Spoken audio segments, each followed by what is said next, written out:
What if you did not have the freedom to speak freely? Or what if you did not have the freedom to go and travel where you want to, like now? Or what if you did not have the freedom to do the kind of work you want to do? Freedom. Doesn't it feel good to have freedom? But do you?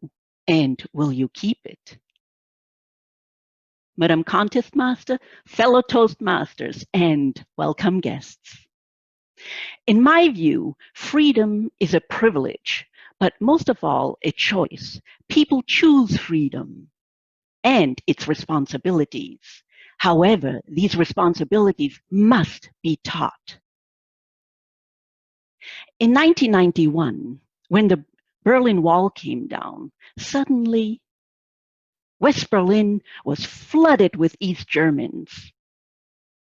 My family told me that there were instances that if you happened to have the same last name, people would show up at your doorstep expecting you to take care of them. They did not understand that the people in the West worked very, very hard for everything they owned.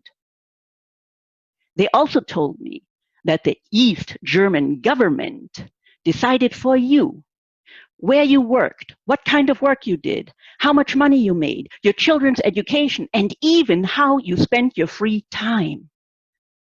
Therefore, the East Germans had lost the capability to decide, choose, and think for themselves. They had adopted the you owe me thought process. Are we going to adopt the you owe me thought process? Margaret Thatcher once said eloquently, watch your thoughts because they become your speech. Watch your speech because it becomes your actions. Watch your actions because they become your habits. Watch your habits because they become your character. Your character defines your destiny. Okay, now you're going to say, what does that have to do with freedom? Well, let me explain. I was a Navy brat. Actually, my husband still thinks I am a brat. I was raised in Europe, and this is what I was taught. You don't have a job? Don't worry. The government will take care of you. They have money. You are sick? Don't worry. The government will take care of you. They have money. You found a job? Good for you. You are now entitled to 6 weeks vacation. It happens very subtly. The thought process, I cannot cope without help. Can you imagine you come from a dictatorship? It has been proven that one cannot just turn off a thought process because it has permeated your entire life. Freedom is not free. Freedom must be taught. However, I need to warn you, the flip side of the coin, the dark side of freedom. Loose moral and fiscal policies, these will eat away at our freedom like a cancer.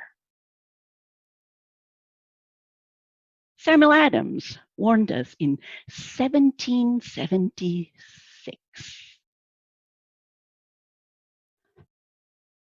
If ye love wealth greater than liberty, the tranquility of servitude greater than the animating contest for freedom, go home from us in peace. We seek not your counsel, nor your arms. Crouch down and lick the hand that feeds you. May your chain sit lightly up on you, and may posterity forget that you are a countryman. Now, I don't know about you, but I think that was very, very well said.